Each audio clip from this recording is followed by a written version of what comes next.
Welcome everyone to the Town Commission meeting for June. Tracy, could you call the roll, please? Commissioner Ascom, Present. Commissioner Bonfiglio, Here. Commissioner Cos, Here.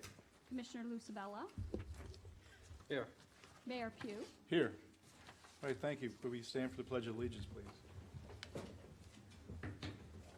I pledge allegiance to the flag of the United States of America and to the republic for which it stands, one nation, under God, indivisible, with liberty and justice for all. Thank you, everyone.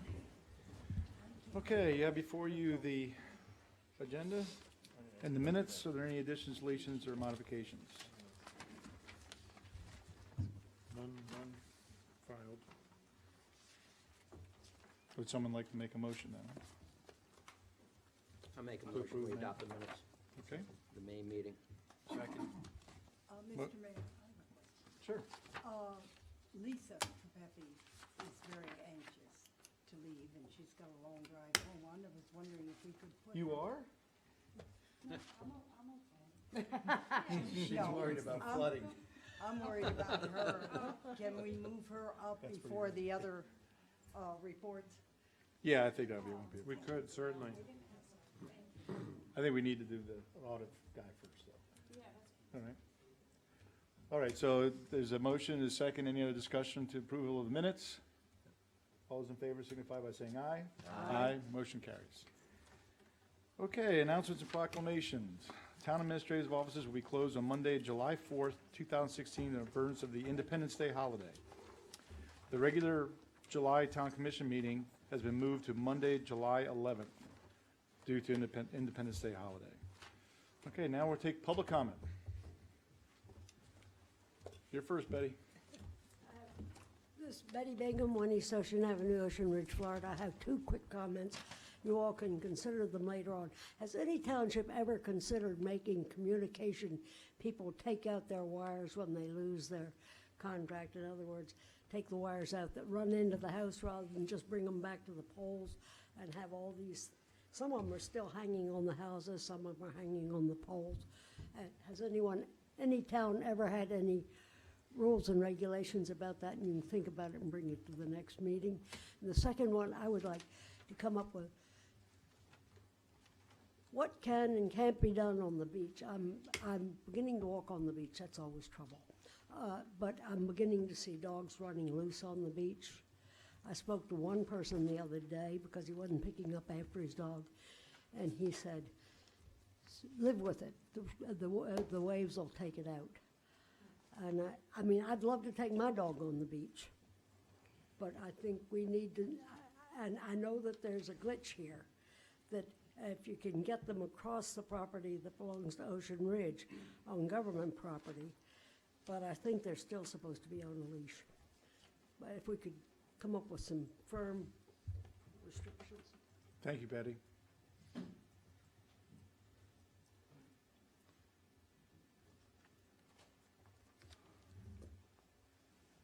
Good evening, Jim Leahy, 19 Sable Island.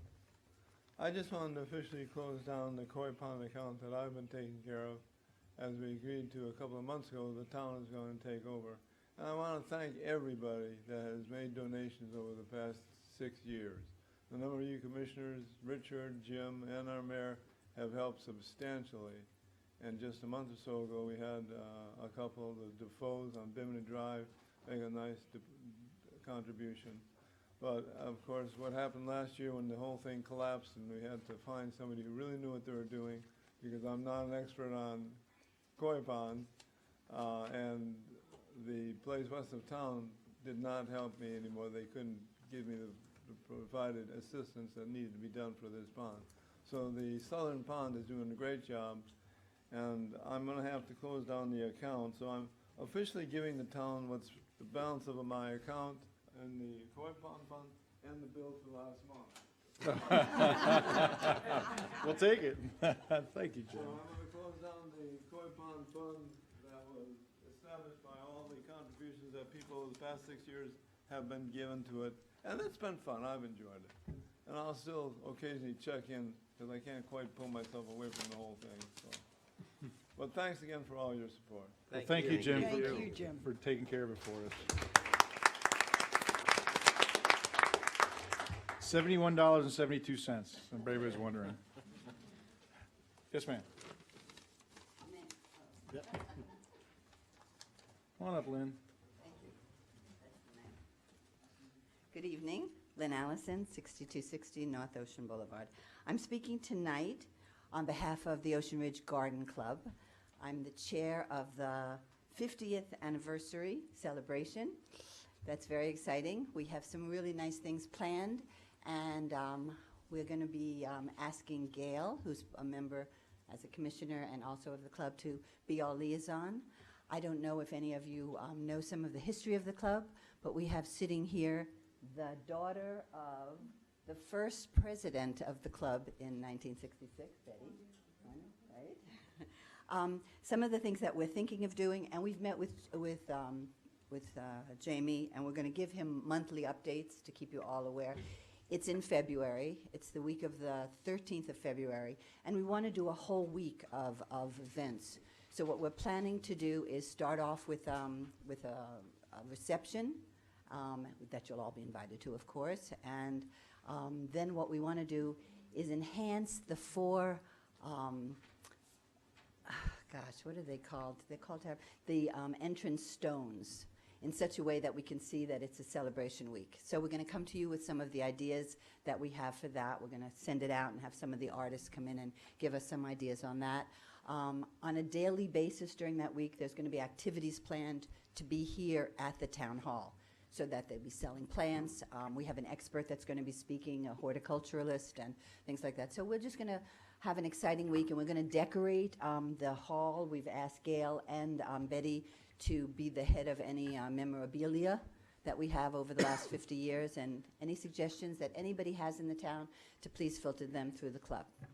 I'm going to also introduce now our new president, Kim Marshall. She's just taken on this job, and she's going to say a few words. Hi, Kimberly Duke Marshall, 5905 North Ocean Boulevard. Thank you very much for the introduction, Lynn. And just in supporting what Lynn said, this is a commemorative year for us. The club sees it as something that would be an equal participation, celebration of the founding members, the lifetime members that have contributed quite a bit in the past.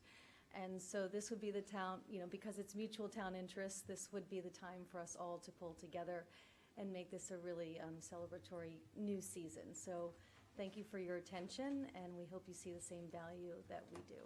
Well, thank you very much. Thank you. Thank you. Looking for the Jubilee. Anyone else for public comment? No one? Where's Terry tonight? Well, thank you. Move on. Moving on. Okay, we're moving on to our regular agenda. Jamie, looks like you're up. Thank you, Mayor and Commission. My report is in your backup. I'll answer any questions you may have. My report covered the topics of the status of the mid-lane closure, the Ocean Avenue tree assessment plan, the survey of the Woolbright detention area, which is going to be a topic under the engineer's report a little bit later, our PBA contract reopener meeting, an update that I met with our congressional delegations recently in Washington on federal issues, and a notice that I'll be out of town the last week of June on vacation. But if you have any specific questions, I'd be happy to answer them. In the interest of Any brevity. questions for the town manager? I have a question on the mid lane, maybe not addressed to the manager, but maybe the town attorney. Are we gonna need another vote to officially? Are we gonna need another, vote to officially keep mid lane open? Because it's coming up for a vote coming up for review today. We're gonna do it in 6 months. Well, the promise was that after, it'd be a 6-month trial period, and that after 6 months, immediately on the 6th month, we remove the barriers. And that's what we did. Okay. I just Well, wanna make sure we don't need unless- another vote, that's all. No, Okay. that's what we had during the workshop. Now, if somebody wants to bring it up again, then they can at a different time, but I'd be more than happy to discuss it. But that was, you know, that was the word was given to the town, that we would take it down exactly after 6 months of installing it. Are we gonna get a report on it, on, just sense of resident, opinion of the, I mean, obviously, when we did the temporary closure, it was with an eye toward, will we do a permanent closure? And that we would evaluate after 6 months, so we're going to have an evaluation. Well, I figured if we gave it at least a month or two, and then, you know, because most of the residents will start seeing what it looks like or what inconvenience or convenience it has since it's been taken down. At that point, they could come in or see the town manager, and then we could bring it up in a couple months, because it is getting through the summer. A lot of folks aren't here. Agreed. Who've left already, so we may want to bring it up sometime in September or October. Agreed. Everybody agree? Any other questions for Jamie? No. All right. Thank you, Jamie. Gwen, it's up to you. No report. No report. Yeah, that's another check mark. Hal? You should have the monthly report for April attached to your agenda items. I'm happy to have been able to provide you with 1 departmental and 2 citizen commendations for officers for their good work to review. And other than that, if you have any other questions, I'm available. Any other questions for Hal? Nope. All right, thank you, Hal. And town engineer is with us tonight. Yay, all right. So you want to go ahead and do your, let's do your presentation. What's What's that? If you get it, what that means, then you get to keep it. Oh. Seawater rise? Yeah. That's about how much. Penny for my thoughts. Yes.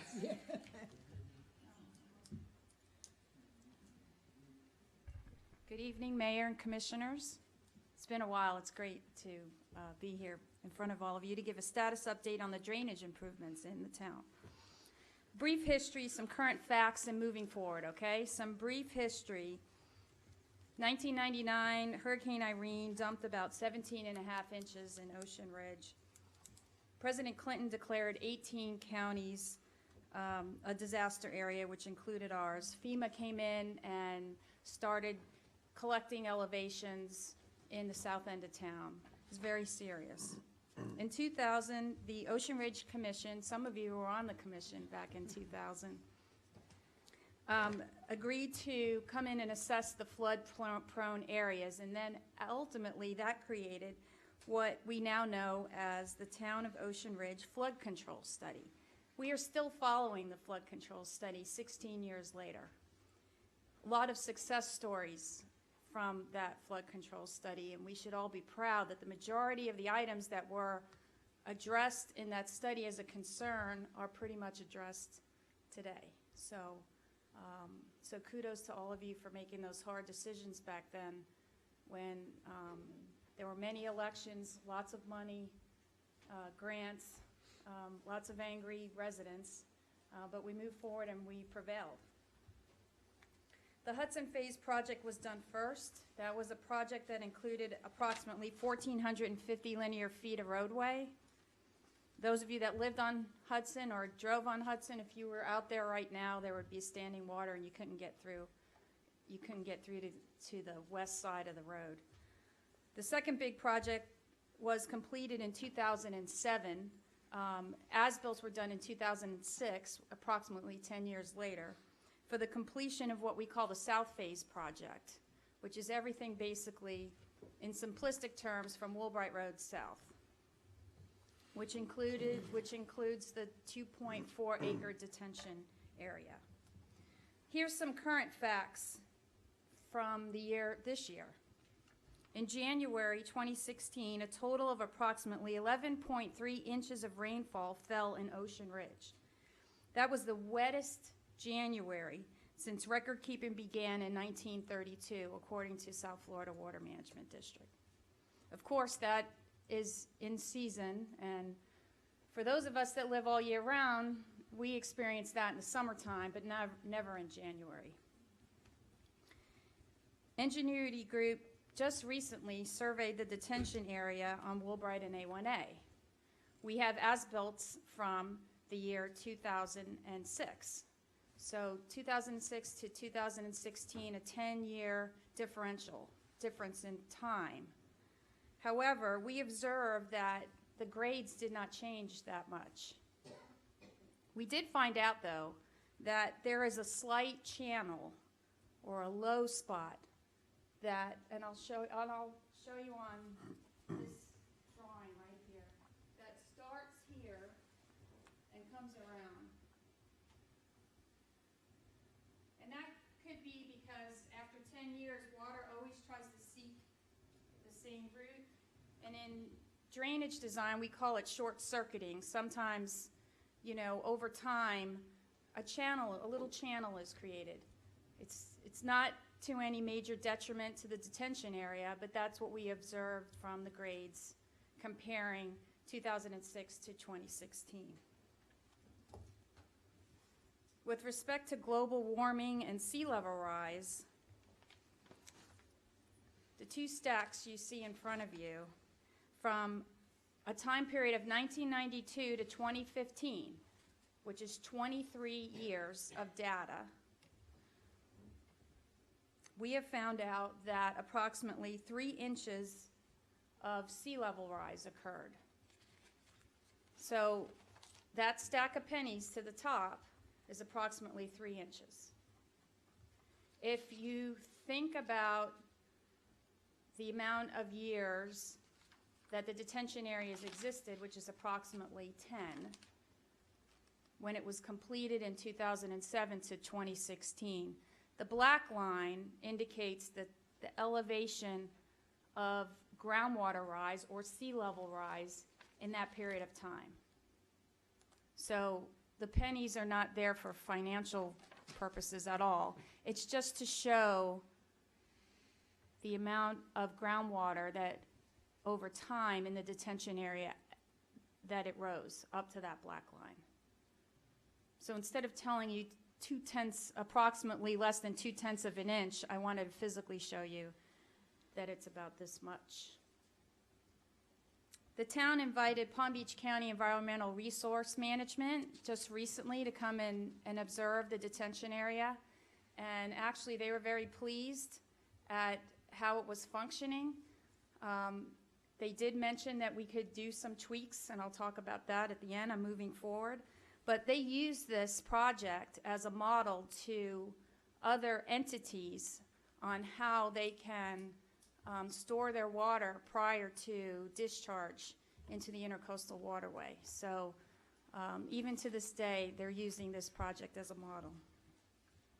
Ongoing projects, we continue to observe the Spanish River Drive area and the island associated with Spanish River Drive because we know that the island continues to sink. We have grades over time that show that phenomenon there on the island, and we continue to monitor that. So moving forward with the detention area, we could consider regrading that slight channel in such a way so that the drainage doesn't short circuit itself and go from the south end to the north end. But we have to be very careful if we do that because we have wetland vegetation in the detention area and we are not supposed to degrade it in any way. So we would have to seek advice from South Florida Water Management and Palm Beach County if we do choose to regrade that area. It still doesn't necessarily mean that the detention area isn't functioning properly because it is. But if we wanted to visit that, we can do so by meeting with the agencies and seeing if they would entertain such a thing. But we have to be careful because of the vegetation in the wetlands. Similar to regrading the channel, the town may want to regrade the hammock line. And let me point that out to you. The green is the hammock line as it was permitted. The yellow is the new line. So the hammock line has increased slightly. It's 10 years. However, in my opinion, the increase in the upland hammock area is still not significant enough to be concerned. There is also an under-drain system, pipes underneath that run east and west to the west of the hammock area. Those pipes are perforated pipes to help assist the draining of the detention area. We can also take a look at that to see if those pipes need to be cleaned out, no different than the drainage pipes throughout town. We haven't really looked at that, and we could take a look at that moving forward. Another thing moving forward is the fact that we probably should have someone with wetland vegetation experience, maybe a landscape architect, to come in and evaluate the vegetation as it exists today versus how it was permitted. The vegetation may be different. 10 years have gone by. And that may have something to do with the algae mats and some of the things that we didn't see originally back in 2006, 2007 that we're seeing now. So there could be a vegetative imbalance. In general, moving forward on a drainage standpoint, the town owns one mobile pump. This pump needs to be inspected and regularly maintained to be used for emergency purposes. We need to investigate all the red valves throughout town. We do, but we probably need to do a little more of a formal investigation of every red valve. Now, those are the valves that are supposed to shut down when the sea level rises, so that seawater doesn't come back through our system. However, the issue becomes a maintenance nightmare as soon as one barnacle adheres to the valve. The system doesn't work and the water pushes itself back in. So we can re-evaluate that. The FDOT, the Florida Department of Transportation detention areas on Ocean Avenue, even though they're not our detention areas, we need to continue to coordinate with the state to see if there's a way to put a red valve at the end of their system so that that system doesn't back up on Ocean Avenue and aggravate the homes in the Ocean Avenue corridor. We should continue with discussions regarding State Road A1A, which we do all the time, where there's standing water in some low-lying areas. Even though we don't have jurisdiction there, we can continue to correspond with the state and remind them that it's their issue and they need to address it. And then we need to always consider exploring new stormwater mitigation systems throughout the town. Also consider in the town center from Adams to Anna along A1A, we could look at some future solutions there. Possibly maybe injection wells, I don't know, but in those areas in the future to see if we can enhance our drainage as well. So with that, if you have any questions, I'll be happy to answer them. Can I ask a question? This all started with standing water in the detention area, and there was a neighbor, I hope he's here, Don, who did some work on this. So which one of these events is causing that standing water? Is it that the channel has sunk and needs regrading? It's a normal maintenance? Is it the hammock has grown? What is causing the standing water that now has fish in it? Well, is the fish that I observed is near the area where the pump station is, correct? Okay, well, that area by design, okay, if you have pumps pumping out water, you need to have a deep area that will remain wet, because you cannot have a pump pumping into dirt. So by design, that area is deeper. That grade has not changed anything significantly. What was observed over time is water moving, at a somewhat quicker pace than it had done previously 10 years ago. And It is because there's a slight channel going from the south to the north. When you say channel, you mean the channel that you have in yellow here? Yeah. So in other words, that channel has deepened? Well, it wasn't a channel before. There was no channel there. There was sheet flow. So, and is this something that is usual maintenance on, after 10 years, or? Well, if you were to watch drainage or stormwater flow I haven't- over dirt in 10 years, it would seek its quickest way to move, okay? And so, over time, a little channel, a water channel has been created, like no different than the creation of a creek in our American history. Why is there creeks? Why does water flow where it flows? Well, it finds the path of least resistance and moves itself from one location to the other. And so that's basically what happened here. But it's nothing significant. But it's something that we could look into, and because we did analyze a 10-year difference in grades, and understanding the reports that were given to us over time, we found out that there is a slight channel in the detention area. Is that always wet? Because it's a channel? To say something's always wet, it's not always wet, no. Lisa, let me give you the reasons I had for asking for this study. First of all, living there for the past 25, 30 years, and living through the creation and use of the detention pond, we noticed a number of different things, I and my neighbors. We noticed, number one, that the two, I think they're queen palms, two of the, I think there's 4 total, started dying. And there was no lethal yellowing, no reason we could figure out why they were dying. We noticed that the pumps were almost going 24 hours a day when they used to not go that frequently.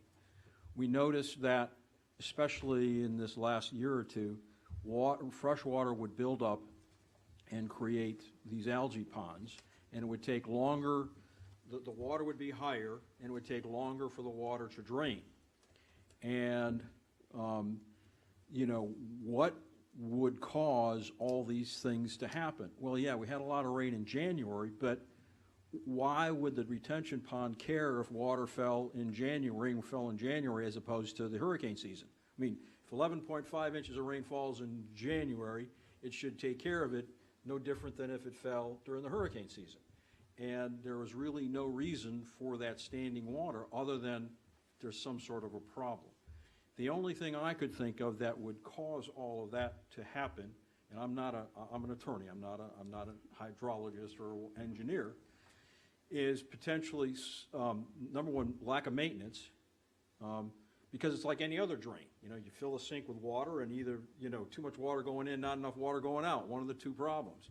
Is there too much water going out or not enough, you know, too much water going in, not enough going out? Or the other thing I was thinking was that if we're having significant saltwater intrusion, which is lifting which would lift the fresh water up 2 or 3 or 4 inches, that could conceivably, number one, cause the killing of the palm trees, because they're not supposed to be, you know, feeding off of salt water or brackish water. They should be getting fresh water. That would cause the area down the south end that pools all this water and pumps it, that would keep it running further, because it's like any other, you know, it's like a toilet. You know, it reaches a certain level, the water, you know, it starts pumping out. That would cause that to happen. So my thought was, perhaps it's not a maintenance problem, it's not a problem with the system, it's a problem with saltwater intrusion, and do we need to increase our ability or our capacity to handle water, because we can't really control saltwater intrusion. And that's what my thinking was. The salt water could be killing the queen palms, it could be raising the water table, such that fresh water is being pumped in there constantly, keeping water in there at a higher level, and causing the algae. That's what was going on in my mind. And that's why I asked for this study to be done, because it seems to me if it is an issue of saltwater intrusion and raising of the freshwater table, that's, and, you know, I talked to some of the state legislators, and there's nothing on the horizon from the state to help us with saltwater intrusion. Perhaps we ought to start looking at increasing the town's capacity to handle overflow freshwater from rain events. And that's why I thought it wise to look at, you know, the entire drainage proposal that we had in 2000 and maybe update it. So that's where I was, that's what my thought process was getting to this point. What could be causing all that stuff to happen? Plus, you know, when you're driving down Ocean Boulevard, you see water in Ocean Boulevard, Ocean Avenue. Our street has a little bit more flooding than we recall having. Some other areas of the town are having some flooding issues. Maybe this is a town-wide phenomena, and we just need to anticipate that and increase capacity to handle overflow water. So I guess the question I have to you, did you figure out whether or not, I guess you did, there's at least a little bit of saltwater intrusion, because I think you said that Well, you can see it's coming up 2 or 3 inches. the level, So, sea level rise. so, Well, it, okay, go ahead. yeah, is that contributing to the fact, essentially, instead of too much water coming in, not enough water going out, our sink is getting smaller? Well, that's a lot of information, and one of the things that I recommend is that we work with someone that's a wetland specialist with respect to vegetation. Now, I can tell you, I had 3 queen palms in front of my house in Palm Beach Shores, which is not too far from here, half a block from the ocean, and they died in 10 years. But I don't know if the life expectancy of a queen palm is 10 to 15 years anyway, but I'm not a palm tree specialist. I could just tell you personally that mine didn't live, and it had nothing to do with lethal yellowing, and I don't know why it happened, it just happened. I agree with you. I don't know. I'm just trying to figure out, you know, trying to tie together all these loose ends and figure out if there's something in common with everything. With respect to the pumps, we have found out recently, and again, those are mechanical pumps that are submerged. There are 10 of them. And from time to time, the system, and we know this from the telemetry that we have set up in the back, that the system is not working sometimes. And we did find out that the system wasn't working. And what it was is, it's called a transducer. It's like a laser beam from the top to the bottom. And if the water level becomes a certain height, the pumps are supposed to kick on. Well, if that laser beam isn't working properly, the pumps don't know what to do. Yeah, And it's just like a so- glorified, you know, bulb in the toilet Yeah. bowl. Right, and, right, it's just like a float switch, a Yeah. float that you have in your toilet tank. This is a laser Yeah, beam, a tank. little more sophisticated because we monitor it in the back all the time. And so there were some issues with the transducer, and they're all fixed so that everything is on a pump cycling standpoint is working properly. So can I make a suggestion? Because we'll end up doing this for the next 2 hours. When we started this discussion, we got a little bit into the rising sea, but once we go there, we never come back. Because if the detention pond is a symptom of that, then we're gonna have much bigger problems. Hopefully, what you've accomplished with the transducer will end the detention pond problem, right? The channel is something to be seen. As far as other spots in town that are flooded, I just really haven't noticed that. I mean, tonight will be a pretty good test for us. I haven't seen water standing more than an hour in any specific locations. And So- I've always seen water standing an hour in some locations in this town. All right, Especially well, let's- during a high tide. All right, let's I do mean, this. The bottom line is, let's go to the bottom line. And then we can- I The- have 2 suggestions. Let's do hear the One is suggestion. with respect to the detention area, let's take a look at the vegetation, because the vegetation has changed in 10 years. To see if there's an imbalance. Why did the queen palm die? I don't know. You know, is there a little bit of an imbalance there on the vegetation to cause these algae mats? We fixed the pumps on a maintenance standpoint, so that should be working better. And then we can also check to see if the agencies will allow us to grade that channel so that the water doesn't short-circuit itself quickly from one side to the other. All right, That's so my And the red suggestion. valves is the. No, is the third suggestion. that's the other part of it. But let's Yeah, just stick, that's in general. sticking to the retention pond. There's more water in there than there was when we built it right now. There's a little more water in there, and that's because of the water level rising supposedly, okay? But there is more water in there. Whether or not those guys want us to do something in the channel, we're gonna have to do something that can't be a channel because it was designed to sheet flow through all that vegetation. If you provide a channel, you're enabling the water to get from point A to point B. It's pretty simple stuff. So we have to end up fixing the channel.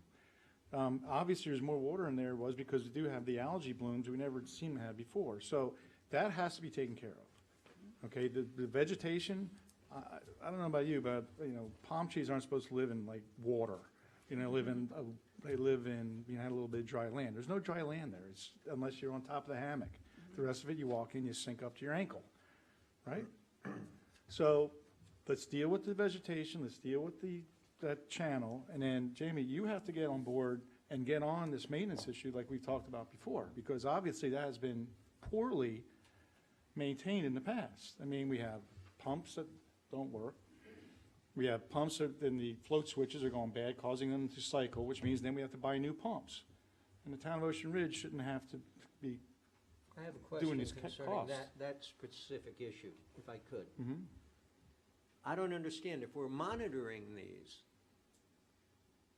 it's like the guy in the commercial, oh, I'm not a bank guard, you know, I just slept at a Holiday give Inn you last night. advance notice. Yes, there's a robbery. If we're monitoring these, then we should be getting an alert on these. And if we're getting an alert on these and our maintenance staff is on its toes, then we shouldn't need a resident to tell us, hey, the pumps are going all the time, because if that's what we're using for our early warning, then throw the monitoring equipment out. So I'd like to know how we got to the point where we're monitoring, got all this monitoring, it's going great, but a resident needed to tell us, hey, the pumps are going all the time. Because I can tell you right now, that the monitoring was poorly done, as well as the maintenance was poorly done. And that's really the bottom Well, how line. can you that comes poorly down to. do monitoring? It's Because you automatic don't go enough times to go and do it. You don't do it on a regular basis. It's not an automated type of thing? It's on a screen, but if, you know, You gotta look but at if the you don't screen. put the television set on, you don't know what episode you're watching. Thank you. But can you rewind? And the screen, and it is not capable of generating an email, a text message, a Batman signal? It actually gives you It red does. alerts. It Okay. does. Yeah, but It see, gives you red the alerts. when you get a red alert, that means there's something really Something's wrong. wrong. It's like, It's about you to know, explode you're or supposed to something. do it when there's a yellow maybe, or maybe keep it green all the Understood, time. and agreed. All right, It's- so it's a- anyway, It's a, Since much of what we're talking about here is historical in nature, yes. I can assure you that there are already accelerated and enhanced attentions being Okay. directed on all of these matters. All right, so to finish up with retention area, now are you be the one to look into the fixing of the channel and suggestions of that nature? Yeah, I mean, we and- can, Jamie and I can work together. Okay, We need to get back with and regroup with them and if that's the pleasure of the commission to look into that. well, we need to definitely look into that. I mean, I Okay. believe that we all are in favor Okay. of, you gotta make the things start working correctly. Now, along the other parts of town, we know that the 36-inch pipe that leads to the intercoastal on Old Ocean needs to have a valve. Now, what do we need to do? You've been up in Washington, you've been all over the place. Can we get somebody to, hey, FDOT, put a valve on it so it doesn't flood That's that what we're Ocean working on, Avenue? to get these other agencies to step up Right. and help us do these things. Because you got a DOT, FDOT on that street, and you also have it where we do have a lot of standing water, and it does last quite a while in between Anna and Adams Road. I mean, right around your house, Gary. So that has to be taken care of, and then we should establish a new maintenance period with the line tech to check those red valves on every quarter period. So, I mean, it does come down to a maintenance type of thing. So can we Yes. get on top of The that? answer is Yes. yes. We're already working on that very basis. And actually, in the past several months, it's been a lot more proactive as, with respect to maintenance and the town's assets. That's great. And how are we doing with the pump? The pump's in the shop being fixed as we speak. Fantastic. Okay, any other questions? No, And Thank you so Good, much, thank you. Lisa. Thank you. Thanks, Lisa. Thank you, that's great. Don't forget your pennies. We have a Yeah, resident don't who get your wants to pennies. ask something. I'm sorry? A resident who Did wants to anybody ask win the something. contest? Don, come on up. No tipping. Sea level rise since '98. Thank you, Don Lisa. Magruder, 9 Ridge Boulevard. I talked to Tracy on the telephone the other day, and she told me that this would work. So for the benefit of the public, I'm gonna let you sign it up.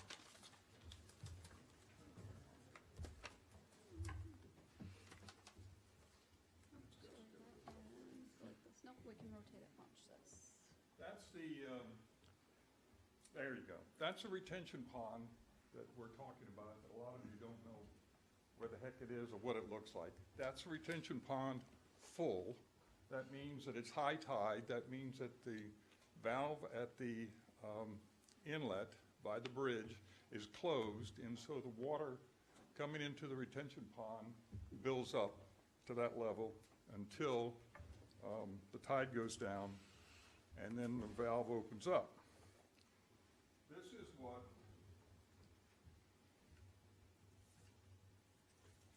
is what the retention pond looks like when the valve opens up and the water drains out into the intercoastal.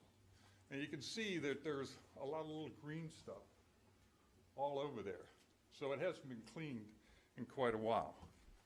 But at that point, you can see that it's working. This one is what Lisa was talking about. This is the pumps, and that's the field that, or the area where the deeper water is. And so when that naturally holds water, and then it flows down, and that's what's probably causing the channel that's going into the retention pond, or it's going down to the drain. This one, that's what it looks like when water starts flowing in from one of those valves that has the laser lights on it that turns the pump on. Now, the interesting thing about this picture is this was taken at low tide. I just happened to be there, and I think it's on the 24th of April, when the pump kicked in.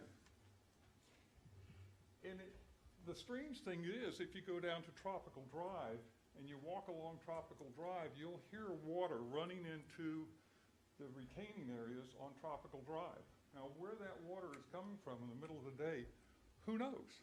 But apparently it fills up to the point where it gets down to Woolbright and A1A, and then it pumps in, and then so you start getting water into the retention pond when the tide is either low or high.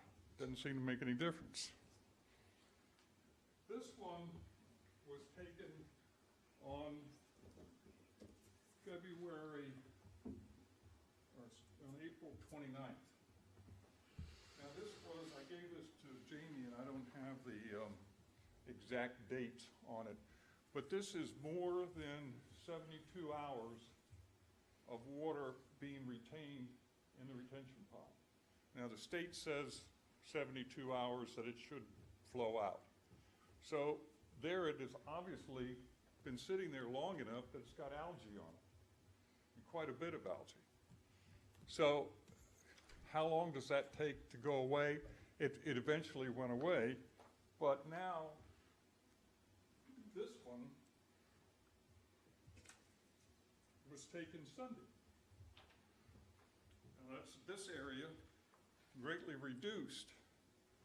But let me ask you guys, when was the last time it rained Hey, Don, before Sunday? did you address the commission, please? When was the last time it rained before last Sunday? More than a week. And here is water standing. Now, it's not real deep. It's probably maybe less than a foot, but it's covered with algae. And that's just one particular area, and that has to do with the stream that's cut through there, that the water builds up in there, but it doesn't flow down to the drain. And so with the Zika virus and everything else that we've got going on, this breeds mosquitoes. It can't be healthy. I'm not a scientist, I just kind of a resident. This thing lives in the back of my house, and I'm constantly walking past there and shaking my head. So I just wanted the town people to see what we're talking about, because it really gets boring back here. When you've got all the minutes and you know what you're talking about, you got the pictures, and these people here, our folks, we don't have a clue. So there you go. That's my presentation. Thank you very much. Thank you, Don. All right, so you want to get on that post haste, please?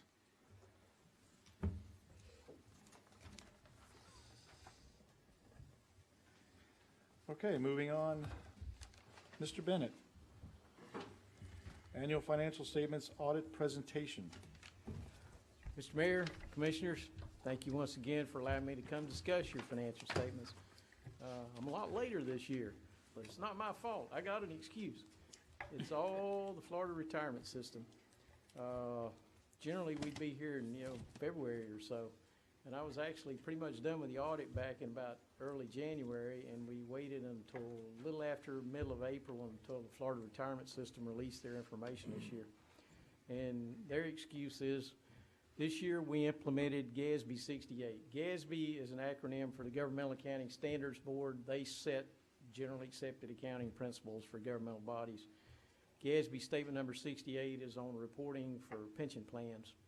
And for the first time ever this year, there is a lot more information, and the most significant aspect of it is now you're a member of the Florida retirement system. You had to put on your financial statements a pro rata share of their unfunded pension liability and some other related items called deferred outflows of resources and deferred inflows of resources, which probably should be saved for another time. But in any event, that put us off about 3 months, and the bottom line is when you get to the end of this thing, you added about $1.4 million in liabilities to your financial statements. I'll get into the numbers in a few minutes, but first I'd like to talk about what an audit is and why we do one. And many of you have heard this spiel before, but for the sake of those in the audience and those on the dais that haven't heard my boring speech before, you get to be thrilled for the next 90 seconds. So, purpose of an audit is for the independent certified public accountants to render an opinion on the financial statements. We have done that. That starts on page 1 is our opinion there. It goes over a couple of pages, and it says that, in our opinion, based on our audit, we think these financial statements are fairly stated in accordance with generally accepted accounting principles. Now, it's a governmental body, and we have to perform that audit not only in accordance with generally accepted auditing standards, which are promulgated by the American Institute of Certified Public Accountants, but governmental auditing standards, which are promulgated by the General Accounting Office, a federal body. It's called a yellow book. They put all those rules in a little book with a yellow cover, so we call it the yellow book, but it's government auditing standards. And part and parcel of that is there's a separate report called, I'll shorten it, basically it's a report on internal control and compliance. You'll find that document on page 62 and 63, and I'm glad to say in there we found nothing amiss that we were required to report. And not last, but next to last, because you're in the state of Florida, it's a governmental audit. The Auditor General says we have to issue a management letter in accordance with the rules of the Auditor General. That's on pages 64 through 66. These are the last 3 reports, or the last 3 documents inside the binder. And I'm glad to say in that report, we have to say yea or nay on several items that he wants us to opine on. And again, there was nothing in there that we found to be amiss. So it's what we call a clean opinion. And lastly, and leastly also, beginning last year for 2014 was the first year this report was required. Once again, the Auditor General says we have to give an opinion as to whether or not the town has complied with Florida statutes, section 218.415. That's the statute that says what investment vehicles a governmental body can invest in. And they specify a list in that statute. and I'm happy to say that once again, the town was in compliance with those. Now, numbers, I prepared a little 5-year comparison. Hopefully, everyone has one, and they're not quite enough for everybody in the audits, but there's 20 or 30 of them over here if anybody's interested. First page after the cover page is a 5-year summary of the governmental revenues. And this year, they went up about 6.8%. They increased from about 5.6 million to 5.96 million. That's a $380,000 increase, or about 6.8%. The following page is a graphical presentation, that little bar chart. You can see it kind of jumped up a little. Most of the increase was in property taxes. We're still undergoing a resurgence in real estate, so that's a good sign. The other two items that increased significantly were fines and forfeitures and charges for services. The charges for services, the cost of providing those services goes up, so you keep having to raise the rate to cover them.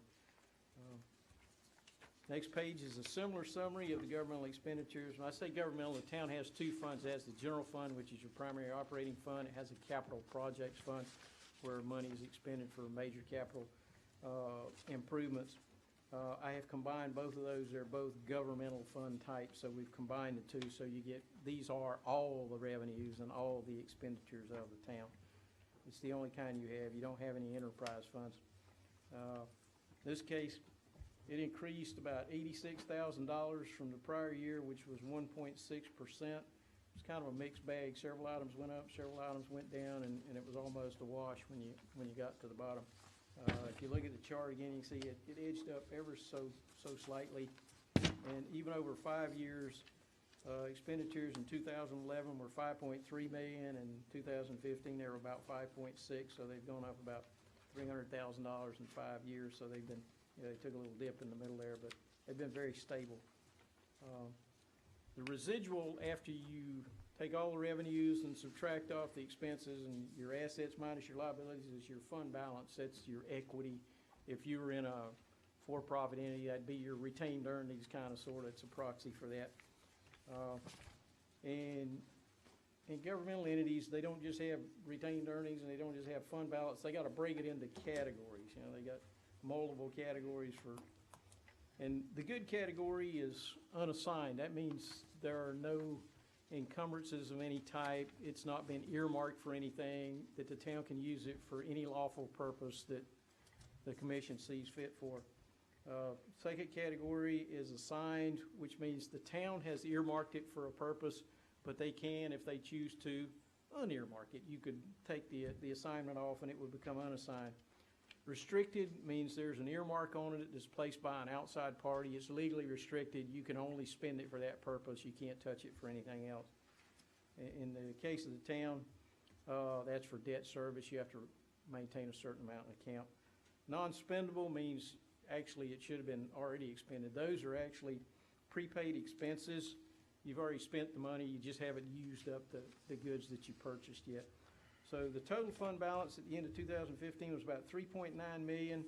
About $2.9 million of that was unassigned. Another almost $950,000 was the assigned. So between the assigned and unassigned, you have almost $3.8 million. $2.8 million you could access instantly. The other $947,000, if you were in a dire emergency, you could tap that. And this is the age-old question, okay, how much unassigned fund balance is enough? And nobody really knows the answer to that. The answer is it depends. It depends on a lot of things. But unfortunately, you sit in the chair where you have to make that decision. I just get to talk about it. You actually have to do it. It's an unenviable task. But your unassigned fund balance at the end of 2015 was about 54% of your total expenditures for 2015. Just a little bit over 6 months worth. If you add in the additional $947,000 for the assigned, you probably got 72.3% somewhere in there. So you got almost 3/4 of a year of funds that you could tap in relatively short order. If you suppose a Category 4 hurricane came across A1A over here, and we were standing here in about 6 feet of water or so. Is that enough? I don't know. It's a lot of money. Eventually you would get probably some grants from FEMA, you get some insurance money, but in the short run, you're gonna have to have your own money to get you by. You're gonna have to front it. We used to tell people when I was a young whippersnapper, said, well, you gotta have at least 60 days worth of spending money. You need 2 months worth of expenditures and readily available funds. And that's about 16%. And, you know, so everybody said, yeah, you know, we need like 16 to 25%. And in 2004 and 2005, we had, what was it, 4 or 5 hurricanes? And a lot of people found out 16% was not nearly enough. And now we tell people, yeah, you probably want to be 50% and more. And it's hard to put your finger on an exact percentage, but I also tell people, look at the absolute dollar amount. You know, and trying to make your decision, how much money would we have to have on hand to get by in case of a true emergency? If we really had a disaster, you know, I know we haven't had a major hurricane here.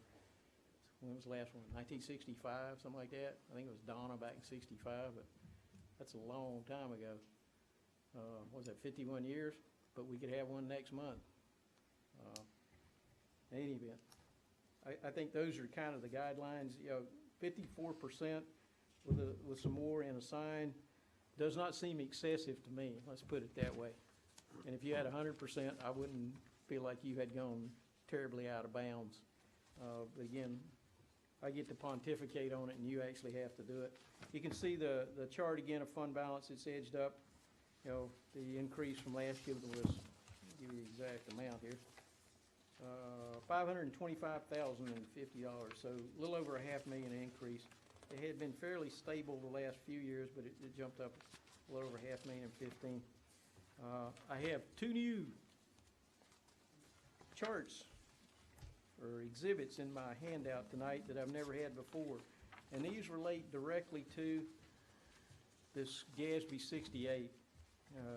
Governmental accounting is unlike anything else in the world, and you get kind of the worst of all worlds in it. There are 2 radically different methods of accounting. These governmental funds are on something called the modified accrual basis and current financial resources, which means it's almost like cash, and you have only current assets and current liabilities. You don't have any long-term debt. You don't have any capital assets. They don't show up in those statements. There's a separate presentation. You get both presentations in your financial statements.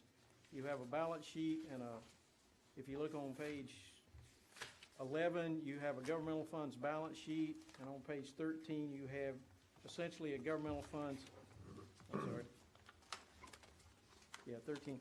You have a governmental funds income statement. They call it the statement of revenues, expenditures, and changes in fund balance, but it's essentially your income statement, but it's on this modified accrual basis of accounting. If you go over to the very first financial statement, which is on page 9, you have a statement of net position. That is, in essence, the equivalent of the balance sheet, but it's on the full accrual basis of accounting. And economic resources, which means we do full accrual, a revenue is recognized when it's earned, an expense is recognized when it's incurred, not when it's paid. And you also throw in here your long-term assets and your long-term liabilities. You got the capital assets and you got your long-term debt. And the reason I added this schedule this year is because this is the only place you see the effect of GASB 68. It doesn't show up. There's a little bit of effect in there in that the amount of money you paid for your pension contributions are in there, but the rest of this stuff, these deferred outflows of resources, deferred inflows of resources, and this net pension liability only show up in the statement of net position and the statement of changes in net position. And it's kind of buried in the statement of changes, and that is not much different than it was in the fund level. But the net position is where the liability shows up. And if you look down, it says current liabilities and non-current liabilities. If you look at 2014, your non-current liabilities, this is your long-term debt and the accrued compensated absences.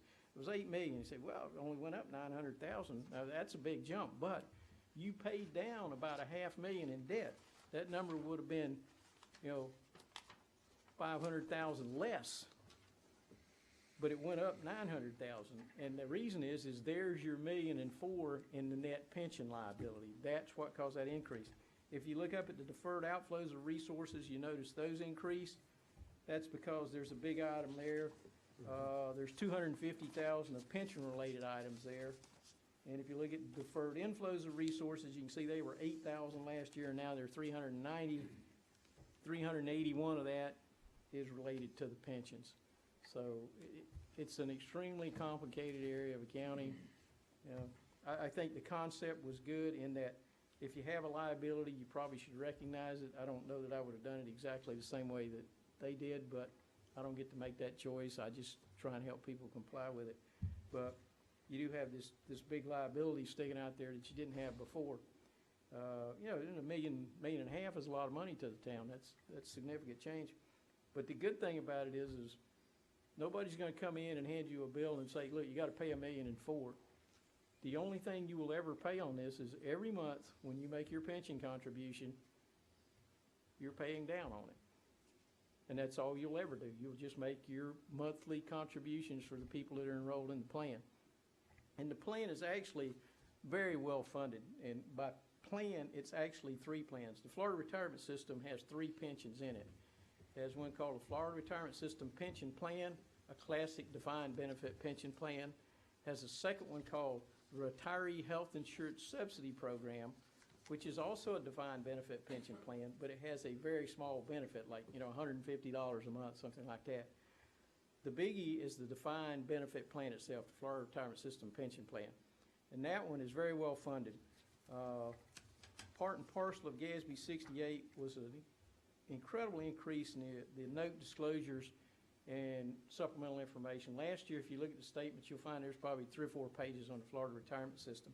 This year, the notes on it are 15 pages long, and there are 4 additional schedules and required supplementary information. So you have 20 pages, essentially, of disclosures just on the Florida Retirement System pension plan.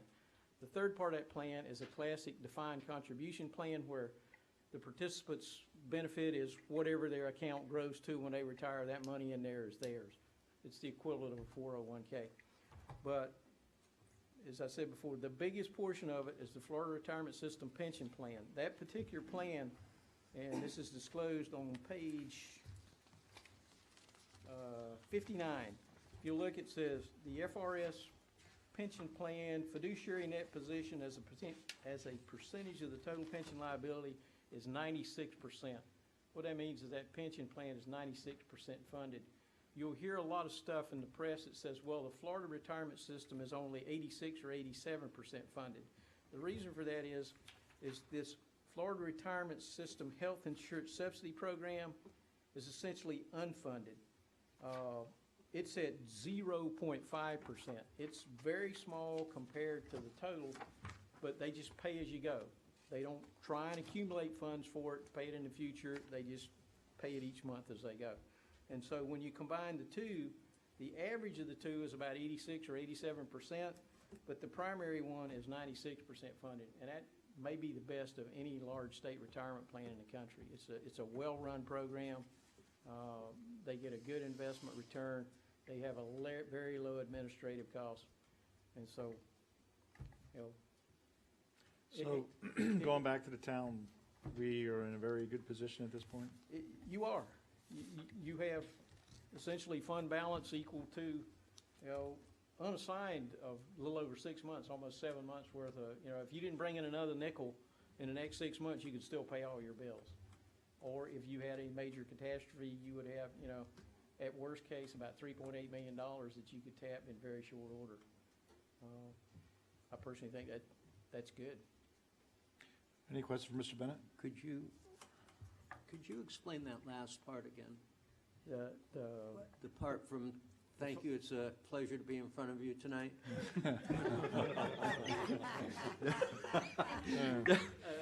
Seriously, I have a quick question.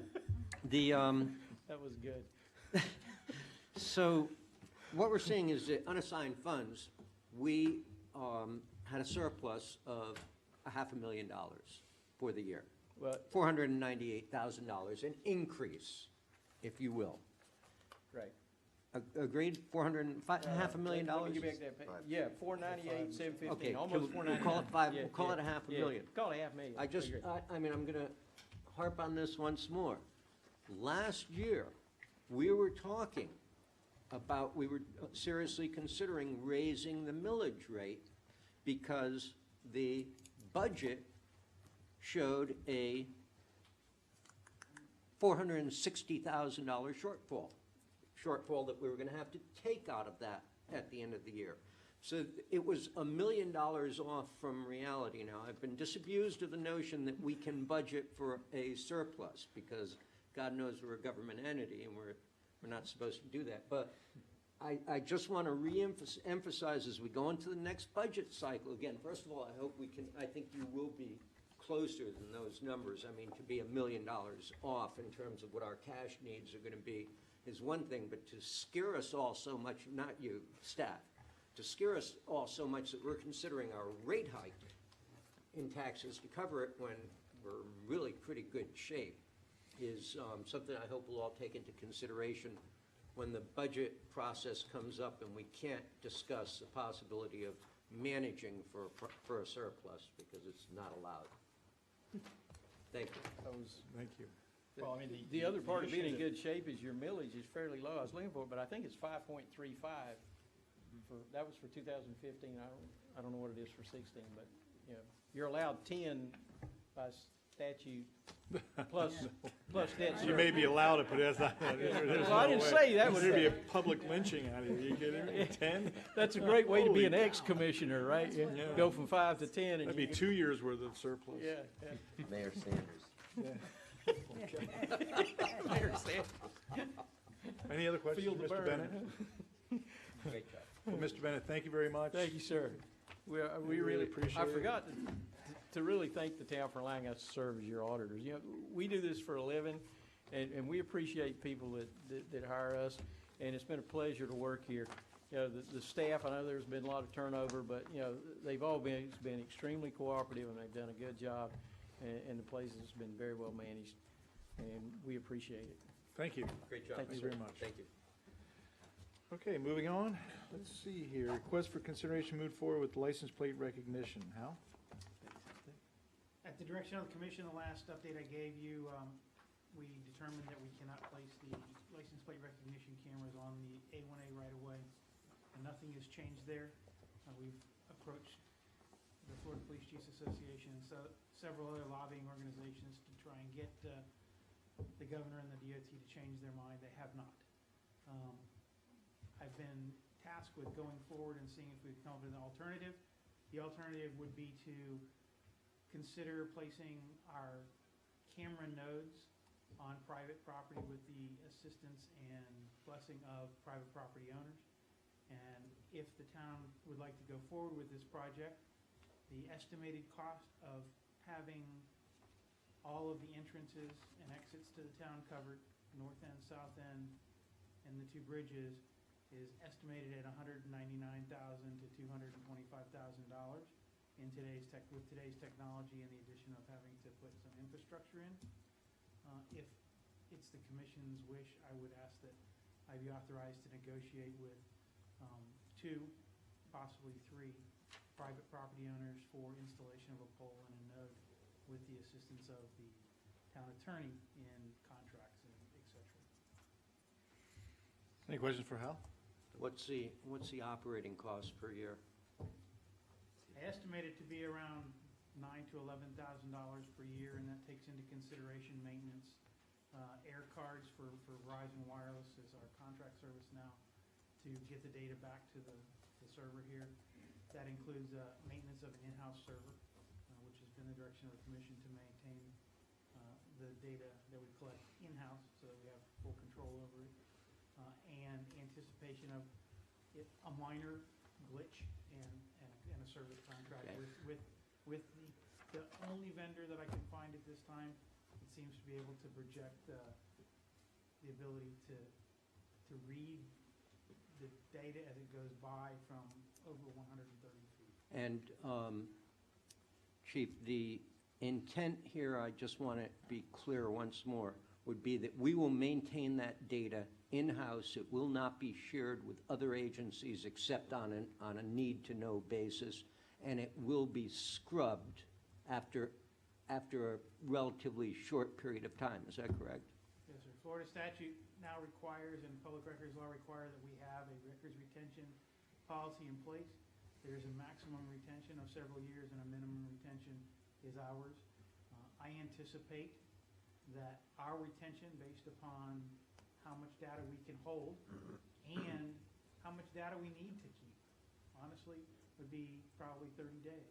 Okay. I think that for historical purposes, that seems to be the national norm for crime solution of that data, and I don't believe at this point I can find any reason to hold it any further. If data is discovered to be part of a criminal investigation, it will be pulled and will be maintained under other guidelines that we have to adhere to. And we intend to share with law enforcement on a case-by-case basis, and that's it. Mr. Mayor, on a slippery slope note, I will support this. I have some concerns about it, but I would be supportive of it. But when the time comes, I'm going to ask that we consider an ordinance or some sort of something to kind of bind the hands of our successors so that we don't hear 5 years from now, 10 years from now, when the chief is retired and we're all gone, somebody say, you know what, I don't understand why we're even maintaining this data. We can give it to such and such state agency or federal agency and they can maintain it for us. If our goal is to protect the people of Ocean Ridge through this technology and also to protect their privacy, I think it's incumbent on us to cover both bases formally. It's not something we have to discuss tonight, but I am going to bring it up when the time comes. Well, tonight you're actually just asking to go ahead and go get Correct. all the bids together, get all the numbers together, so that you can come with a presentation. Are we gonna put this as a budget discussion item? Or are we gonna make this a agenda item and approve it that way? That's an excellent question. That is a decision that I would ask that you make based upon the cost of the program. I have gone out and searched as far as I can for vendors that can put this project in place in this location. I have some questions. And so my estimate now, I believe, is very concrete. And I think that is an excellent question for the commission as to how they would decide to fund this if we were to go forward. But we don't need to answer that yet. You have to go, I don't right. think you do, So we're- but it's food for thought. The mayor brought it up. It is an excellent question for the five of you to figure out what, if you choose to move forward, what's the best way to fund this? There is no, we have to do it today, we can't wait for budget, and I don't see an urgency at this point, because we still have a lot of negotiation and have to determine if we can even get the locations to put the nodes in. I didn't feel that I had the authority to enter into discussion with private landowners and try and negotiate contracts of any sort without your authorization. Jim? How many private property owners are you talking about? It's definitely 2, and with a possibility of 3, because we have no town right-of-way close enough to A1A in the north or south end of town. And Ocean Avenue, we have some town infrastructure that we may be able to leverage there. So that's an if. Woolbright Road, there is a town right-of-way and a county right-of-way, which we've been given verbal commitment from the county that they do not oppose license plate recognition cameras in those areas. Okay, is the view, the camera view, as good, better, worse than what the original placements were thought to be? My understanding is that we're looking at a minimum 92% accuracy read from 130 feet. But the view, my question is the view obstructed in any way? It's based upon the angle and any obstruction. So, to answer your question, originally, when this program came forward, it was to place the readers, cameras if you want to call them, but they're actually optical readers, almost exactly on the edge of the road, diminishing the angle, okay? Which gives you a better focal length. The less angle of attack, the better your read is. The technology has kind of been developed more to allow a larger angle and a further distance. I certainly think that the reason that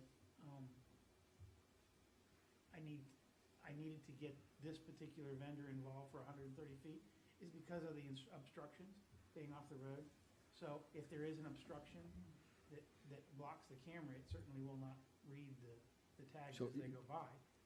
Sounds like they are less favorable than what the original positioning was. We've tested this particular system in Delray Beach. But you haven't tested it at the points where you're at, And where we you're have- proposing rather. And we have, no, sir, I did not. And we have used the similar locations in Delray Beach to test with no obstruction, just like we've done line of sight testing here to see that there's no obstruction. And I believe that it is 92% accuracy read is what we were getting. Okay, so you're talking about how many on the county property? How many posts? Each node No, whatever. contains 2 cameras, one inbound and one outbound. South end of town would be the first node.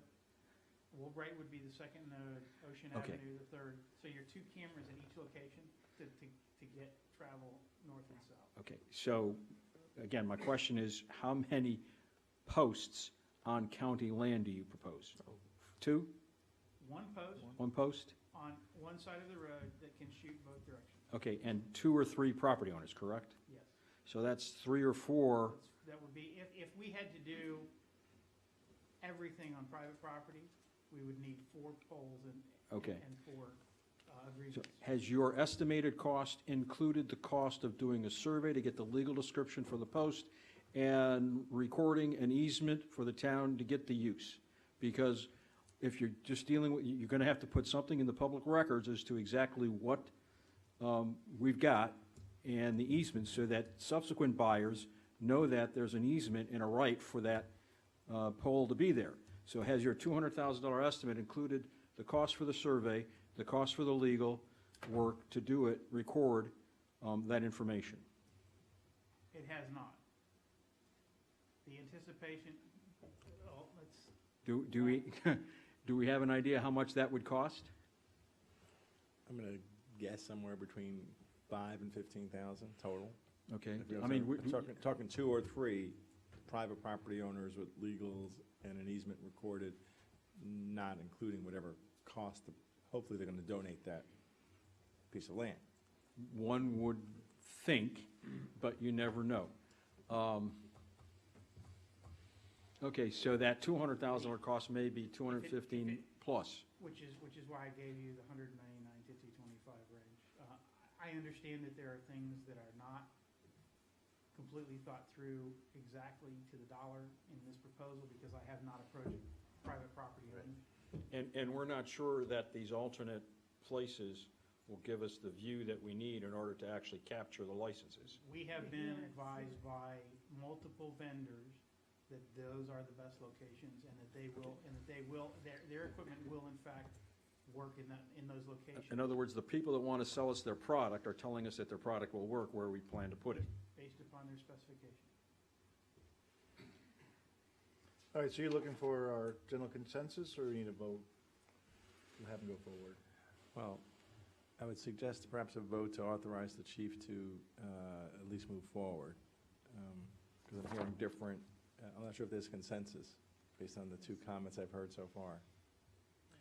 Would someone make a motion to that effect? I'll make that motion. Okay. Is there a second? Second. Motion and second, any other discussion? All right, hearing none, all those in favor signify by saying aye. Aye. Opposed?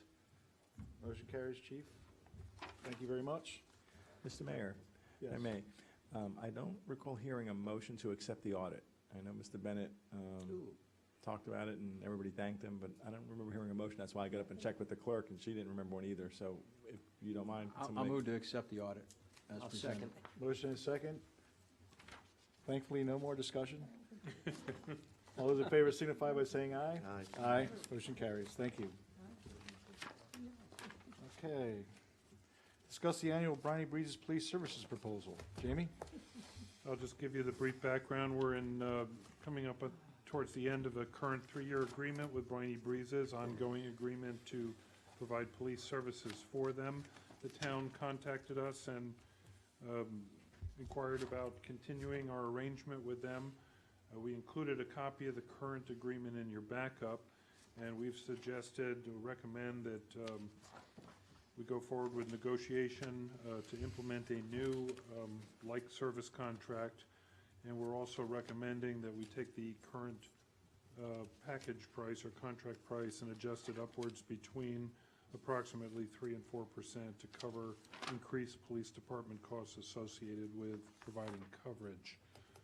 As to the success and relationship of the coverage, I would defer to the chief if you want any questions answered as to how we get along with Briny Breezes. All indications are this works great. I have a concern. It just kind of dovetails with the license plate recognition. My reading of this interlocal agreement, Section 2 and 15H, could be read to require us to provide Briny Breezes with license plate recognition. If you read Section 2, it says, Ocean Ridge agrees to provide professional law enforcement services, it doesn't define services, in substantially the same manner and form as that provided by Ocean Ridge for its own citizens. You go to 15H, and it reads, quality of service. We got to use our best efforts to provide the same professional level of police protection to the same extent as that which is customarily provided, that shall include the following: any and all other police services as delivered to residents of Ocean Ridge. License plate recognition technology is simply a camera doing what a police officer would do, which is read and record license plates. Yeah, So- but they're within the boundaries of where the cameras are. No, but, He's but right, he's right. my concern is that we are obligating ourselves to pay for the camera license plate recognition with that language for Briny Breezes as part of the interlocal agreement. Can I suggest something? Because I was thinking about this when the chief was talking about, you do these 4 entrances and you really haven't bottled up Ocean Ridge, because you can get to Old Ocean without ever coming through any of those cameras. So it just seems to me that within the scope of this agreement, it would make sense to say, yes, we can do this agreement, but we may be putting license plate recognition cameras in, and if we do, your south end, Briny Breeze, is our south point, and they need to work that out for us. It is the intention. Do you follow what I'm saying? It is maybe- the intention of the license plate recognition program to contain, in addition to Ocean Ridge, the Briny Breezes area, part of the county pocket, because of the natural choke points. That is the negotiation with one of the private landowners south of Briny Breezes, so that we can avoid having to place another node on. Okay, but all what those. I'm saying is, why have a negotiation with a private landowner when Briny Breezes, the corporation, owns the land? If we were to install a node at the south end of Briny Breezes, we would require an additional node, number one, and an additional $40,000 to $50,000, so that we could secure Old Ocean Boulevard and A1A. Currently, if we go just a little south of there, Okay. we go to a choke point, which is at the entrance to, Okay, just for visual, okay, the got it, south end of St. Andrews Club, got it. and the entrance to Gulfstream Park is Got a it. natural choke point that allows us to maximize our ability to maintain and encompass the town of Ocean Ridge. Yes, there may be a benefit to others. However, it will allow us to know that people are coming north, and if they have left. And in that case, you're covering Briny Breeze, okay. And in that case, I think that the county and the parks and St. Andrews and Okay. Boynton Beach and Gulfstream will benefit from our project. I think that was probably the problem, we didn't really identify the exact spot where you're gonna put it, so, yeah. Thank you, Chief. Any other questions? So my suggestion would be to just put an exception in the contract for license plate recognition technology, which would make, Right, You know. that means, what I'm hearing is, if we put license plate recognition technology in Briny Breezes, they'll pay for it.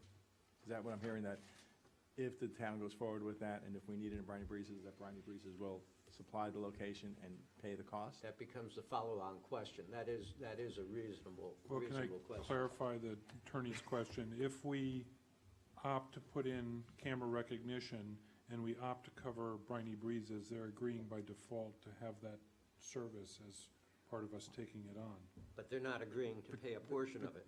But, Is you know, to the But aren't they paying a council's portion point. via the contract for paying for the police? It's no different than you having the services of the cameras helping you out. we're just Just paying, pretend Briny Breezes is one person. We're looking at Briny Breezes, like we're breaking up the community with the camera. The cameras surround the entire town and south of the town, even including Briny Breezes, so they get the benefit of the cameras. yeah, but we're agreeing to outlay over $200,000 as a capital outlay to buy this stuff, and $11,000, $12,000 a month that we're not incurring right now to maintain But they're it. paying us to put. But they're not, police we that. don't have license plate recognition technology in the town, so no, they're not paying us for Well, license plate. let's look at this a little more calmly in the sense that, let's face it, the profit margin that we get charging Briny Breezes is, and what the town has to, what cost the town has to do Briny Breezes compared to what we're charging them is a significant number.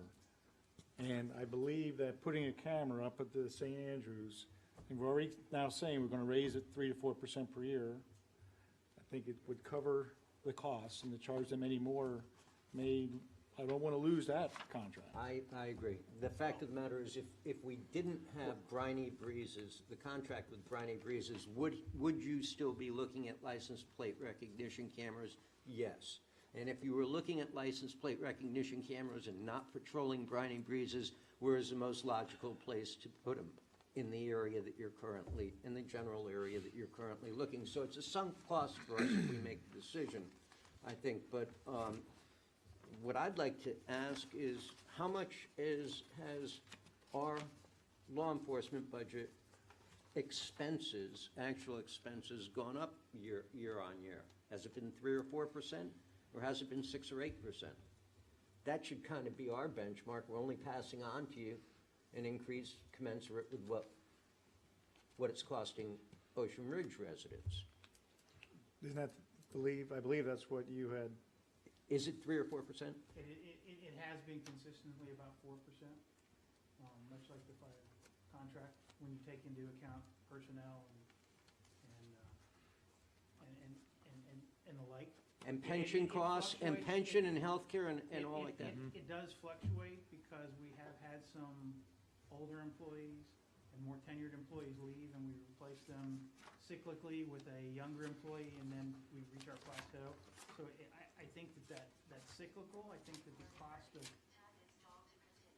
I think that our budget has increased about 3.5% to 4% a year over the time that I've been here, just as the cost of living has gone up. Can we lock that down and use that kind of as a baseline? I mean, the last contract cycle, the commission agreed to 1.5% plus the CPI. The CPI was a negative number. Unfortunately, the CPI was a negative number, and the specific CPI that was chosen to be used was the lowest of the low numbers. So can we tie it to our budget trend? I mean, pick a number, is what I'm arguing. Sometime beyond 2011, take those years. Take 12, 13, 14, and 15. Just do an average. I mean, that's being reasonable where I come from. You're not looking to up the rate to make more money on them. But I'd hate to see townspeople for this town paying an average of 4% increases, and Briny Breezes is paying 2.8. That makes no sense to me. So you believe the cost has increased 4%, is that, Between 3 and 4% would okay, be my guess. and that's what he's putting in? You know or you believe? Because you said you think. I believe that has been the Okay. cost increase over the past 3 to 4 years, 3 to 4% average on the budget. Okay, It's gone down in personnel costs this year considerably. okay. Any other questions for the chief regarding this? Would someone like to make a motion? I'm going to make a motion that, well, what the motion is going to be what? We negotiate another interlocal agreement for law enforcement services with Briny Breezes pursuant to the terms of Exhibit A to item number 10 on our agenda. But I would also like to see a separate clause that says we're going to negotiate ALR technology separately from the contract. And I would like to see an increase of 4% per year in the contract. That's my motion. 4%. For clarification, 4% plus a technology clause in case we add that in. Yes. Any second to that? Hearing none, motion dies. And then someone else would like to make a motion. I'll make a motion that we authorize staff to negotiate the interlocal agreement with Briny Breezes per their recommendation, but to negotiate, bring back to us an agreement that reflects an increase commensurate with recent budget year increases in our own law enforcement expenses. And bring it back to us for approval. Second. Yeah. Okay, motion and second. Any other discussion? And when do you want to bring that back? Next meeting? I'd like to bring that back next Okay. meeting so that we're in line with the budget process. All righty. All those in favor signify by saying aye. Aye. Opposed? No. Motion carries. Thank you. Thank you, Chief. Okay, approve the Excuse me, Florida. but we never approved or authorized the chief to go on with the negotiation and on the cameras. David did. With, We did? Yes. It was anonymous. Anonymous? Anonymous? Yeah, I thought it was anonymous. Approve the Florida Department of Revenue Communications Service Tax Confidentiality Agreement. Mayor, this is completely ministerial. We just need you to affirm this interlocal agreement. This protects us from liability in handling sensitive information in relationship to the exchange of information with the state on communication services tax confidentiality. Okay, would somebody like to make a motion for this? I move that we adopt the communication service tax confidential agreement set forth in our agenda item memo number 11. Is there a second? I'll second. Motion and a second. Any other discussion? Hearing none, all those in favor signify by saying aye. Aye. Aye, motion carries. All right, moving on, number 12, discuss the interlocal agreement pertaining to the shared distribution and use of the 1 cent local government infrastructure surtax. Jamie? Thank you. I'll try to keep this brief because people could debate this for months, if not years.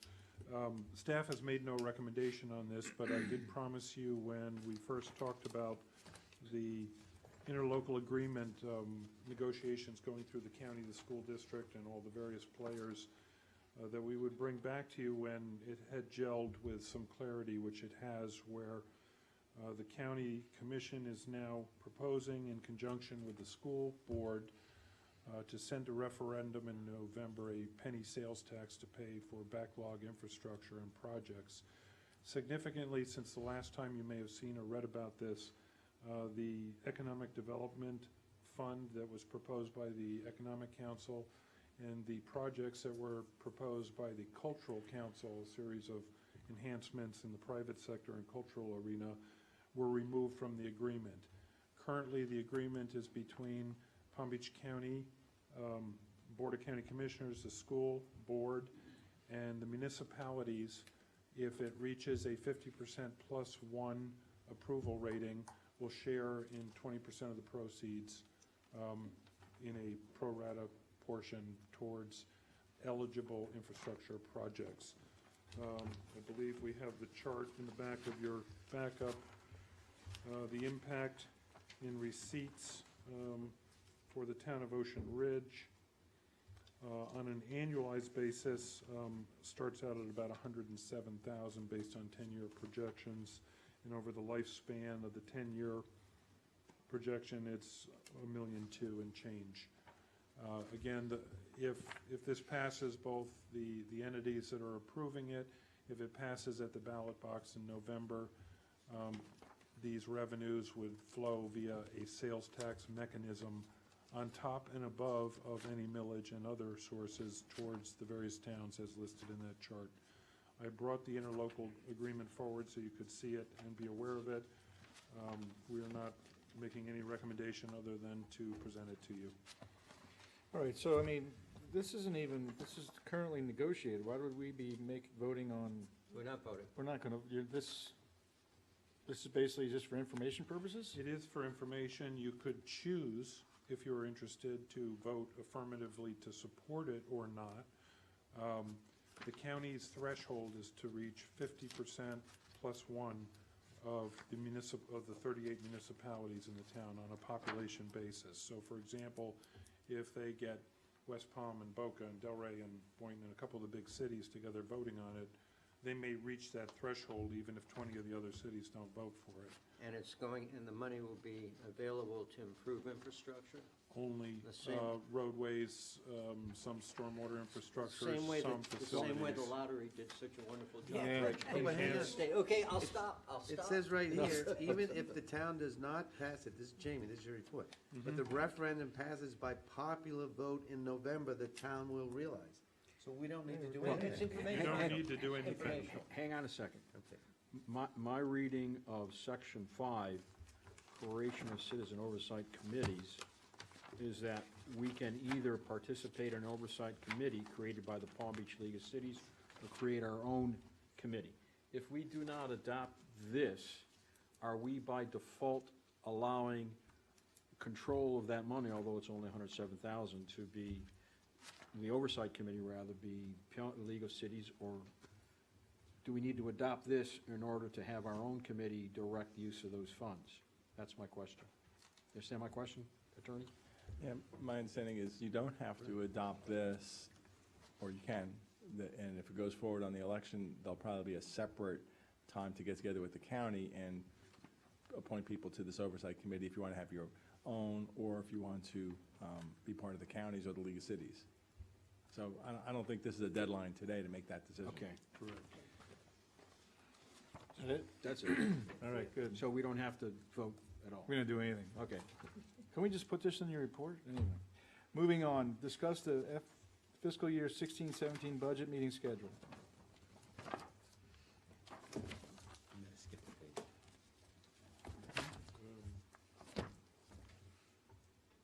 Yes. This is just a call for looking at your planning schedules. On the second page of your report, there's a couple of dates where we are not able to hold public hearings for the budget in September because we cannot conflict with the Palm Beach County Board of Commissioners or the school board, being the hierarchy of public taxing agencies. After, sometime shortly, on or about or after July 1st, we'll receive our ad valorem revenue figures from the Palm Beach County Property Appraiser's Office. We have to have an initial meeting in late July to set our tentative millage rate, which means we'll be looking at the first official draft of the budget in order to determine that. And that should fall somewhere between July 13th and July 26th in order for us to meet the reporting requirements for DOR and the tax assessor. Beyond that, I imagine in August, you'll possibly want to meet in a workshop setting or some sort of public meeting to discuss the pros and cons of the budget draft document and tweak and fine-tune that. And then, of course, in September, go to first and second public hearings to adopt the FY17 budget. For tonight's purposes, if you can identify a meeting date between July 13th and 26th to hold our first tentative millage setting budget meeting, we just need that consensus date from everybody. Is that correct, Madam Clerk? That's the date. Okay. Monday, the 18th? You can at least try for that one right now. It's far out enough for me. I can see it. Monday, the 18th? Well, Yep. the only thing, remember, we switched around the meeting because of July 4th, so we know everybody's gonna be here July 11th. Right, it is July. July 11th, It's July too early. 11th is too soon, and No, this do also it has to on be. July 13th. Oh, I'm sorry. That's, because you know people are gonna be here the week of July 11th, that's all I'm getting at. Oh, that, we're all gonna get, fine, yeah, Right. on 13th, that works for me also. 13th, 14th, whatever. What day is that, Wednesday? It's a Yeah. Wednesday, correct. All right, so Wednesday, the 13th, what time? 6? We do a typical size, approximately 6 to 8 that night, or 6 to 7 that night. Okay, 6 PM, July 13th, on a Wednesday. Anybody wanna start a little bit earlier? Well, you got, Yeah. people come home, they're gonna wanna Okay. come to the meeting and, you know. 6 to 8. July Usually there's a 13th few at folks 6 here. PM. The last budget meeting, there's never anybody here. I mean, literally, there's not one person in the audience. No, you were here last, that's Little right. cell tapes. That is right, Mary Kay, you were here. One person. Oh, okay, I've lost my train of thought. Do we have? So we gonna make a motion on that, or we all can consensus? I'll give you a motion. Okay. You mean, Well, does it have to be by motion? What? No? it doesn't, Why do we consensus? need a motion? We don't need a motion. Okay. Everybody's good for July 13th at 6 PM for the tentative millage setting on the annual budget. Yes. All right, moving Thank on. you. Thank you, Jamie. Authorize the town manager to expend up to $12,000 from the contingency account for the replacement of the day tank, or is that the, for the town emergency generator unit? Isn't that the diesel tank? Yeah, there's a diesel tank out here. I got to tour one of you past it today, but not all of you. There's a huge generator unit just on the north side of the building here. Mounted to that unit, there's a custom-made fuel tank that is a interim tank that takes the diesel fuel out of the ground, processes and pumps it into the automatic generator that runs this entire complex in the case of a storm or emergency. That tank is past its lifespan considerably, and being in the marine environment, if you go physically look at it, you'll see that what was maybe quarter-inch steel plate is now almost 2 inches thick from corrosion and rust. And we have a temporary tank on it currently. We got bids from the few companies that produce the custom fabricated tanks. The cheapest bid we could get for a standard steel tank for replacement with its equipment is $11,500. The stainless steel option from that same company was more than twice that at $24,250. And the only other bidder that we got on that equipment for this, for the non-stainless, for the single tank, was $17,400, almost $7,500 more than the, or $6,500 more than the bidder we're recommending. And they didn't even bid the stainless one because they were already off the charts on the standard So issue you're tank. recommending 11.5? Yes. And No, 12, he says 12. Well, I said up to 12 because Okay. there could be, let me ask, what makes this custom? because it's You gotta go proprietary. look at it. Yeah, it's. It's out of Star Wars #1. Okay, what makes it custom? Um, It's a holding tank with a pump. Yeah, but the generator is, I don't know from what town, Briny Breezes perhaps, and it's on, I don't even know what to call them, the support bars. yeah, And this it's, tank that is, the processing tank to allow the diesel to get in there, has to be custom-made to fit the old generator that's there. And to replace that Which is generator proprietary. would cost you a fortune. It's huge. To fit the old generator that's there. You can pipe fuel anywhere. I mean, you can But- pipe it from here to there. I'm trying to Right, but understand what. this is a, correct me if I'm wrong, Jamie, this is a flow device, it's not just a it's a holding tank and a flow device, with all yes. kinds of bells and whistles and alerts. Okay. It's a custom proprietary piece of equipment. It's not just a tank. Well, it's So the generator never came with, the generator company doesn't make one of these? These are the people that make these parts for these generators Okay. and these generator companies. Okay. It's a big steel welded tank that's every bit worth of $11,500. And the price in there for the stainless steel is absolutely insane. Why would you put a stainless steel tank for 25 when you could do two steel tanks for the same price? How long did that tank last? It's been out there since 2008, so installed, so 8 years plus the What's amount it- of time, 8 years plus the amount of time it was sitting here waiting to get installed, so probably another year, so 9 or 10 years. What's it coated with? Well, and that's a great question, Thank you. because They're painted. if we had maintained it a That's little my better, point. it would have lasted a little longer. So back to the maintenance, so this should last longer than the one we have now. Correct? Maintenance is a running theme these days. We're You notice? stoking that up. Yes. It is, especially when we live on on the ocean. We have a tank that's steel, But that's coated as- with an epoxy-based paint.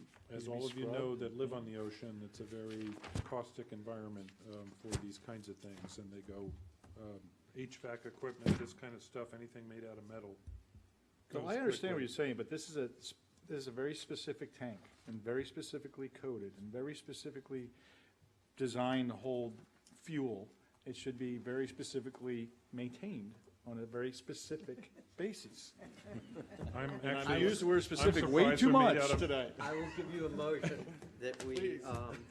approve we authorize town manager to spend up to $12,000 for a new day fuel tank replacement as quoted in the quote, and instruct town staff to treat it with tender, loving care and make it last. You can take just the first part of that as the motion. The second was an editorial. Okay. $12,000 for the day tank. I'll second the motion. Rich. Motion is second. Any other discussion? Hearing none. All those in favor signify by saying aye. Aye. Motion carries. Thank you. And thank you, everyone, for coming tonight. Meeting adjourned.